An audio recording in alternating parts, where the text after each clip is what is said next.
नमस्कार. मी भाऊ तोरसेकर. तुम्ही बघत आहात प्रतिपक्ष. मित्रांनो, भाजपने उमेदवारी अर्ज भरण्याची सुरुवात होण्यापूर्वी 99 उमेदवारांची यादी जाहीर केली. अर्थात जवळपास 100 उमेदवारांची नावं जाहीर केली की त्या मतदारसंघातले काही इच्छुक नाराज होणार, हे स्वाभाविक असतं.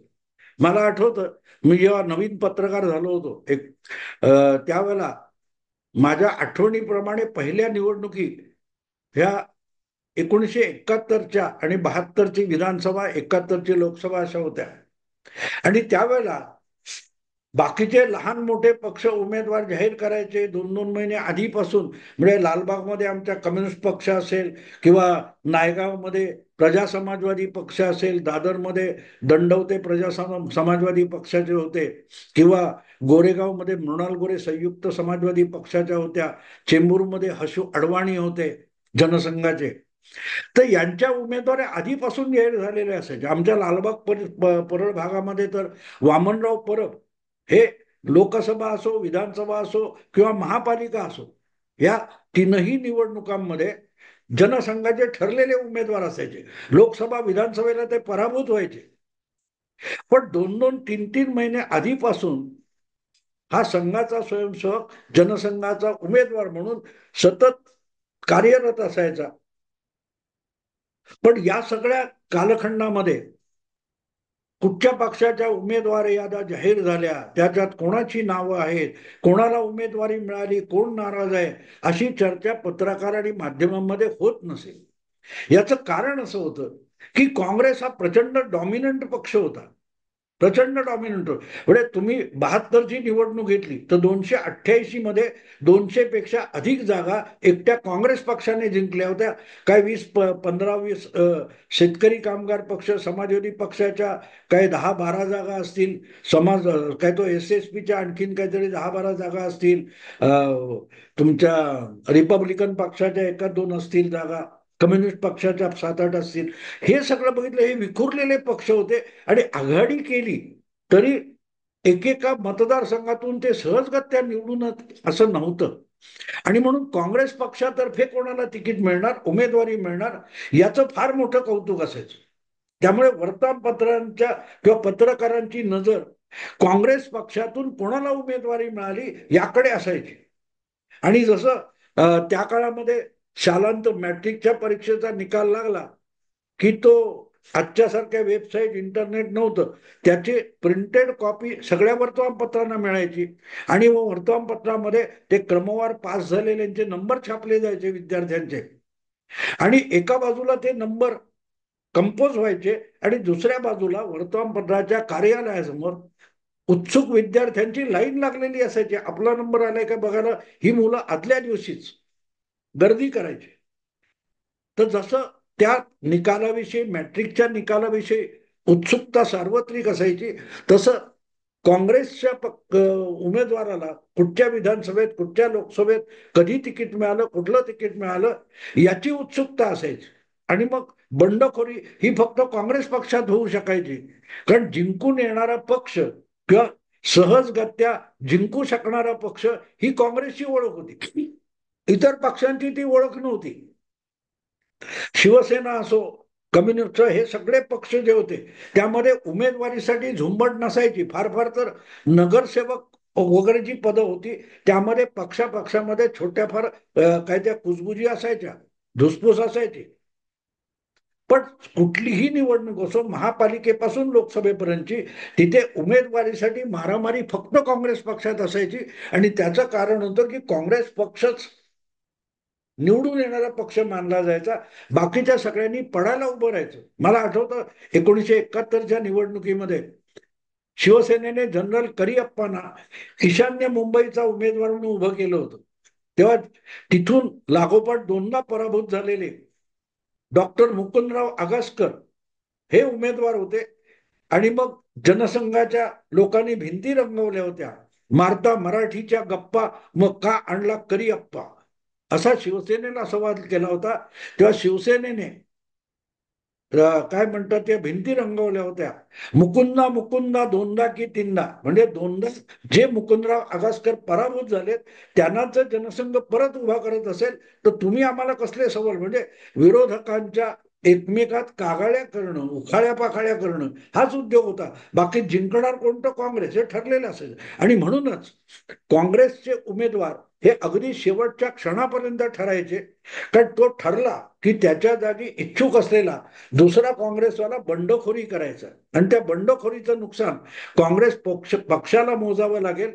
म्हणूनच शेवटपर्यंत काँग्रेसची उमेदवार यादी ही टांगून ठेवलेली असायची. अर्थात त्यामध्ये एक चतुराई होती की ज्यांना नक्की उमेदवारी दिली जाणार आहे काँग्रेसची, त्यांना उमेदवारी अर्जासोबत जो निशाणी किंवा अधिकृत उमेदवार म्हणून एक प्रमाणपत्र लागतं, एबी फॉर्म ज्याला म्हणतात, तो मात्र आधीपासून दिला जायचा. आणि त्यामुळे त्या उमेदवाराला माहिती असायचं, पण त्याने उमेदवारी अर्ज भरण्यापर्यंत आणि नावांची यादी जाहीर होण्यापर्यंत आपल्याला उमेदवारी मिळाली हे गोपनीय राखावं हा दंडक असायचा. आणि म्हणूनच एक कुतूहल असायचं की काँग्रेसतर्फे कोणाला कुठचं तिकीट मिळालं.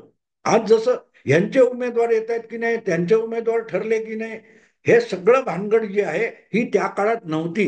पण आज जवळजवळ सगळ्या, म्हणजे शिवसेना उबाठा असो, शिवसेना शिंदे असो, अजितदादांची एनसीपी असो, शरद पवारांची एनसीपी राष्ट्रवादी असो, काँग्रेस पक्ष असो, भारतीय जनता पक्ष असो, यांच्या सकट अगदी वंचित बहुजन आघाडी, महाराष्ट्र नवनिर्माण सेना, अशा महाराष्ट्रातल्या 7-8 पक्षांपैकी कुठच्या पक्षातर्फे कोणाला कुठच्या मतदारसंघात उमेदवारी मिळाली आहे याची यादी सुद्धा आज बातमी आणि चर्चेचा विषय होतो. आणि त्याचंही कारण तेच आहे, जे तेव्हा 71 साली जे काँग्रेससाठी कारण होतं ते आता जवळजवळ सगळ्या पक्षांसाठी खरं झालंय. कारण 288 विधानसभेच्या जागा किंवा 48 लोकसभेच्या ज्या जागा आहेत, त्या जागी ज्या पक्षाचं ज्या मतदारसंघात प्राबल्य आहे तिथे त्या पक्षाची उमेदवारी मिळवण्यासाठी झुंबड उडालेली असते. 2 ते 3, 5 इच्छुक असतात लोकसभेला, जवळजवळ डझनभर विधानसभेसाठी इच्छुक असतात. आणि त्यामुळे त्यातल्या एकाला मिळालं तर कमीत कमी एखाद दुसरा तरी प्रत्येक मतदारसंघात बंड करण्याची शक्यता असते. आणि म्हणूनच पत्रकारांमध्ये आणि माध्यमांमध्ये जवळपास सगळ्या पक्षांच्या उमेदवाऱ्या ठरल्या की नाही, आघाड्या असतील तर जागा वाटप झालं का, आणि जागा वाटप झालं तर ज्या पक्षाच्या वाट्याला ती जागा आलेली आहे तिथला उमेदवार त्या पक्षाकडून घोषित होतो की नाही, कोण ठरतो, हे सगळे उत्सुकतेचे विषय होऊन गेले. आणि या पार्श्वभूमीवर उमेदवारी अर्ज 22 ऑक्टोबरला भरायला सुरुवात झाली महाराष्ट्र विधानसभेचे. तोपर्यंत कुठल्याही आघाडीमध्ये जागा वाटप पूर्ण झालेलं नव्हतं किंवा कुठल्याही आघाडी किंवा युतीतल्या पक्षाच्या उमेदवारांच्या याद्या आणि नावं निश्चित झालेली नव्हती. आणि या गडबडीत आणि या बातम्यांचा गदारोळ चालू असताना एक दिवस आधी भारतीय जनता पक्षाने 99 उमेदवार जाहीर केले. म्हणजे जवळपास आपण असं म्हणू शकतो की विधानसभेच्या जेवढ्या जागा आहेत त्या जागांमध्ये जवळजवळ 36% उमेदवार एकट्या भाजपने आपले जाहीर करून टाकले. आणि जर साधारण अंदाज घेतला आपण तर भाजपच्या वाट्याला 150 जागा येणार असतील तर भाजपच्या कोट्यातल्या 150 पैकी 99 म्हणजे जवळजवळ 66-67% जागा भाजपने जाहीर करून टाकल्या. पुढे अजून फार तर 51 जागा भाजप, 45-50 जागा त्याच्या वाट्याला येतील आणि ते उमेदवार घोषित करतील. पुढे बल्क जो आहे तो त्यांनी घोषित केला. त्यानंतर अवघ्या 24 ते काय 30-35 तास 36 तासामध्ये महायुतीतला दुसरा पक्ष, विद्यमान मुख्यमंत्री एकनाथ शिंदे यांच्या शिवसेना ह्या अधिकृत पक्षातर्फे 45 उमेदवारांची घोषणा करून टाकण्यात आली. त्याच्या मला वाटते काही तास आधी एक आणखीन बातमी आली, महायुतीतला तिसरा पक्ष जो आहे ज्याला लोकसभेमध्ये फारशी मतं पडली नाहीत आणि तो महायुतीत राहील का अशी आशंका व्यक्त करण्यात आली, तो अजितदादांचा राष्ट्रवादी काँग्रेस पक्ष, त्यानेही 17 आपल्या उमेदवारांना एबी फॉर्म दिला, म्हणजे उमेदवारी दिली. एबी फॉर्म दिला की उमेदवारी मिळाली. आता ही बेरीज आपण केली तर किती होते बघा. 99 आणि 45 म्हणजे महाराष्ट्र विधानसभेच्या 288 मधल्या निम्मे जागा होतात. 144 अधिक 1 मिळाला की 45 बहुमत. 145 अधिक 17 या हे जे आकडे आहेत, ह्या आकड्यावर फारशी चर्चा झालेली नाही. मला गंमत त्याची वाटते, जे काय भाजपच्या 99 उमेदवारांची यादी आल्यानंतर किती राहिले, कोणाला कुठच्या काय जागा, याचा खूप घोळ चर्चेत घालण्यात आला, डिबेट झाले. पण ज्या जागा किंवा जितक्या जागा जाहीर झाल्यात त्यामध्ये राजकारणाचा कल किंवा दिशा किंवा रोख काय आहे यावर फारशी चर्चा झाली नाही, याचं मला नवल वाटतं. बेरीज म्हणून मी तुम्हाला सांगतोय, 99 अधिक 45 म्हणजे 144 आणि अजितदादांचे 17 टाकले तर 161 जागा असा आकडा तयार होतो. आता 161 जागांपर्यंत तुम्ही आलात तर तुमच्या एक गोष्ट लक्षात येते की गेल्या 5 वर्षापूर्वीच्या विधानसभा निवडणुकीमध्ये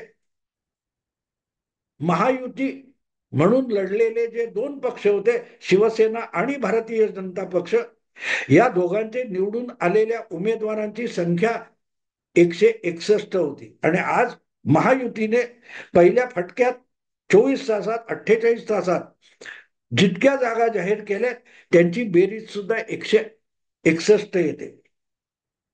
आणि साधी सरळ गोष्ट आहे, ह्या जागा जाहीर झाल्या 161, यामध्ये साधारणतः 15-20 मतदारसंघ आपण सोडले तर 140 मतदारसंघ असे आहेत, मग ते भाजपचे असोत, शिंदे शिवसेनेचे असोत किंवा अजितदादांच्या राष्ट्रवादीचे असोत, त्यांनी जाहीर केलेल्या आमदारांच्या साधारण 140 इच्छुकांच्या किंवा उमेदवारांच्या विरोधात बंड होण्याची बिलकुल शक्यता नाही. बिलकुल शक्यता नाही.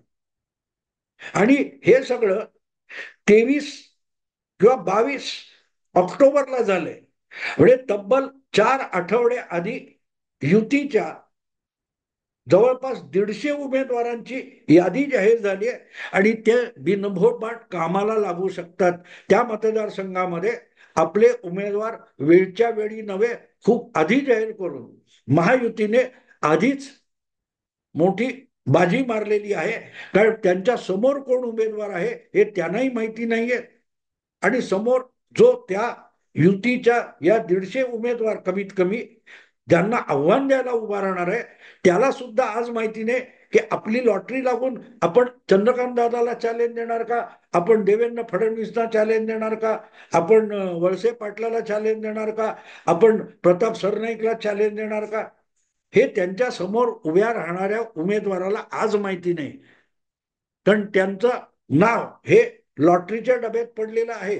ती चिठ्ठी निघाली आणि त्यांचं नाव आलं तरच ते उभे राहणार. आणि त्यामध्ये आणखीन 1 आठवडा गेला तर मग या सगळ्या युतीच्या जवळपास 150 उमेदवारांना आव्हान देणाऱ्याला लढाईची तयारी करण्यासाठी जो वेळ उपलब्ध आहे तो 1 आठवड्याने 7 दिवसांनी कमी होतो.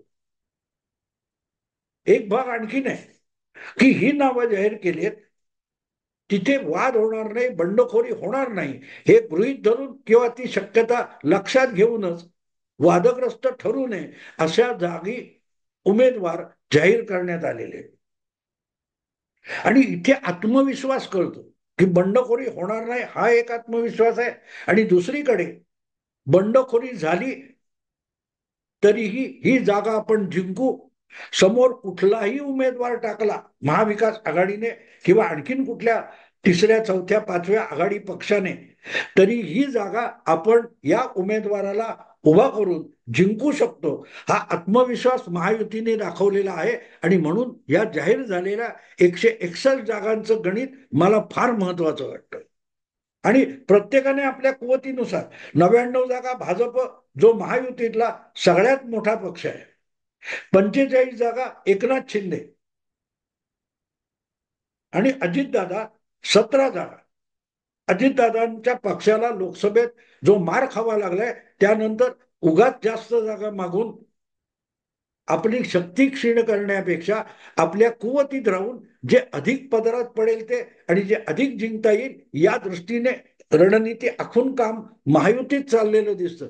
आणि बरं, हे एकूण 288 जागांच्या गणितात आपण गेलो तर असं दिसतं की साधारणपणे 60% जागा, विधानसभेच्या जितक्या जागा आहेत त्यापैकी 60%, 60% जागा ह्या महायुतीने घोषित करून टाकलेले. आणि ज्या कमी वादाच्या होतील, ज्या अधिक वादाच्या होतील आणि ज्या हाणामारीच्या होतील अशा जागा, जवळजवळ 1,200 जागा आपण समजू की त्या बाजूला ठेवलेल्या. आपण असं म्हणू की 127 जागा अजूनही जाहीर व्हायच्या, 127 जागा अजूनही जाहीर व्हायच्या. आणि त्यामध्ये मग महायुतीच्या पक्षाची त्या मतदारसंघात असलेली ताकद, तिथे बंडखोरीची शक्यता, समोर महायुती किंवा इतर पक्षाचा येणारा तगडा उमेदवार किंवा दुबळा उमेदवार हे लक्षात घेऊन पुढच्या 127 जागा वाटणी करायची ही स्ट्रॅटेजी दिसते मला. सरळ सरळ सोप्या जागा आधी करून घ्या. म्हणजे जसं क्रिकेटच्या अनॉलॉजीमध्ये आपण गेलो तर क्रिकेटमध्ये कसं असतं, अरे हा हा बॉलर आहे, ह्याला फारशी चांगली बॉलिंग जमत नाही, हा फास्ट नाही, हा गुगली टाकत नाही, मग ह्याला हाणून घ्या. याच्या 5 ओव्हर्स आहेत, ह्या 5 ओव्हर्समध्ये अधिकाधिक रन्स ठोकून काढणं, पळून काढणं ही स्ट्रॅटेजी असते. आणि मग जो जास्तीत जास्त बळी घेऊ शकणारा चांगला कुशल बॉलर असतो त्यासमोर जपून खेळायचं, ही जी क्रिकेटच्या खेळातली रणनीती असते, काहीशी तशी रणनीती महायुतीने जागा वाटपामध्ये आणि उमेदवार घोषित करण्यामध्ये योजलेली दिसेल. ज्या जागांबद्दल पक्षांमध्ये, पक्षांतर्गत किंवा मित्र पक्षांमध्ये वाद होऊ शकत नाही त्या जागा ताबडतोबीने मोकळ्या करून टाका, तिथल्या उमेदवाराला कामाला लागू दे. बाकी नेते मंडळी ह्या सगळ्या 288च्या मारामाऱ्या करण्यापेक्षा 100-1,200 जागांसाठी आपण डोके फोडत बसू. त्याच्यात आणखीन एक आठवडा जाईल, कारण त्यानंतर उमेदवारी अर्ज भरायची मुदतच संपणार आहे. तेव्हा रणनीती समजून घ्यावी लागते. आणि याच्या दुसऱ्या बाजूला तुम्ही बघाल तर उद्धव ठाकरेंनी काही उमेदवार जाहीर केलेत, शरद पवारांनी काही उमेदवार जाहीर केलेत, काँग्रेस आपल्याला इतक्याच जागा पाहिजे तर हट्ट धरून बसले. आणि जागा वाटपामध्ये आणि जवळजवळ माझ्या माहितीप्रमाणे 50 ते 60 जागा ह्या 3 पक्ष, 2 पक्ष हे आपल्यालाच पाहिजेत म्हणून हट्ट धरून बसलेत. आणि त्यामुळे मी नाही तर समोरचा पक्ष बंडखोरी करेल, मित्र पक्ष बंडखोरी करेल, यात ते भंडावलेले. आणि अशा वेळेला आपल्या उमेदवारांना आणि आपल्या सैनिकांना मैदानात उतरून जितकी मजल मारता येईल तितकी ताबडतोबीने मारून घेण्याची रणनीती जर महायुतीने योजली असेल तर त्याला यश किती मिळेल याचं गणित तुम्ही मांडू शकता. आणि जी नावं आली ती बारकाईने तुम्ही अभ्यासली तर ते आपापल्या जागी तगडे उमेदवार आहेत. म्हणजे भाजपचे 99च्या 99 निवडून येणार अशा भ्रमात मी तर अजिबात नाही. शिंदे साहेबांनी जी काय 45 नावं जाहीर केली ती सगळी 45 निवडून येणार, अजितदादांचे 17 निवडून येणार असं मी बिलकुल मानत नाही. पण जे 160 उमेदवार घोषित झालेले आहेत, 161, 99, 45, 17, हे 161 उमेदवार घोषित झाले. त्यातून कमीत कमी 130, 125, 130चा पल्ला गाठायचा हे गणित महायुतीने डोळ्यासमोर ठेवलेलं आहे. जेव्हा तुम्ही 160 उमेदवारांमधून किंवा 160 मतदारसंघातून 125 ते 130 जागा जिंकता तेव्हा तुम्हाला बहुमताचा पल्ला पार करून निर्विवाद बहुमताकडे जाण्यासाठी आणखीन फक्त 30 ते 35 जागांची गरज उरते. लक्षात ठेवा, निर्विवाद 144 अधिक 1 म्हणजे 145 म्हणजे बहुमताचा पल्ला पार करणं होतं. आणि 155 ते 60 याचा अर्थ निर्विवाद बहुमत होतं, निर्विवाद बहुमत. आता तुम्ही जर या 161 जागा ह्या धोरणात्मकरित्या 125 किंवा 130चा पल्ला इथे गाठायचाच या जागी एवढ्या जागी हे ठरवलेलं असेल तर 125-30 जागा उरतात. त्यामध्ये तुमचा 125 मध्ये 20 ते 25 स्ट्राईक रेट असला तरीही तुम्ही 25 ते 30 जागांपर्यंत जाता. म्हणजेच एकत्रित आकडा जो आहे 161 पैकी 125 ते 30 आपण 125 धरू आणि पुढच्या 125-27 जागांमध्ये फक्त 25 ते 30 असा आकडा धरला तरी निर्विवाद बहुमताचा जो 160-62 आकडा येतो तो पूर्ण होतो. म्हणजे जागा वाटप असो, उमेदवारांची नावं ठरवणं असो, यामध्ये महायुतीतल्या 3 पक्षांनी नेमकं काय गणित मांडलेलं आहे हे तुमच्या लक्षात येईल. आणि त्यावर कुजबूज चर्चा नाही, वादाच्या जागा बाजूला ठेवा, आधी या सोप्या करून घ्या. हे बॉलर सोपे आहेत, यांना झोडपून घ्या, त्याच्यासमोर आपल्याला संथ जाता येईल. पण लूज बॉलर समोर झोडप मारामारी करायची. ही जी क्रिकेटची अॅनॉलॉजी आहे त्या पातळीवर जर तुम्ही आज घोषित झालेल्या 161 जागांचा अभ्यास केला, मी तो नंतर करणार आहे, मांडणार आहे, ते अधिक तपशिलात पुढल्या काळात मी व्हिडिओतून मांडणार आहे. पण जिथे 161 जागा 3 पक्षांनी महायुतीतल्या फटाफट घोषित करून टाकल्या अर्ज भरायच्या पहिल्या दिवसापर्यंत, तिथे त्यांनी अर्धी लढाई जिंकली असं माझं ठाम मत आहे. बाकी सर्वे वगैरे काही सांगू, सर्वे एक्झिट पोल हा आता पोरखेळ झालेला आहे. बातम्यांमधून होणारं जे विश्लेषण आहे ती तर थट्टा झालेली आहे. त्यातून रणनीती इथे कळते. 99, 45, 17 या डिक्लेअर झालेल्या जागा, तिथे उमेदवार, ते मतदारसंघ याचा बारकाईने अभ्यास करा.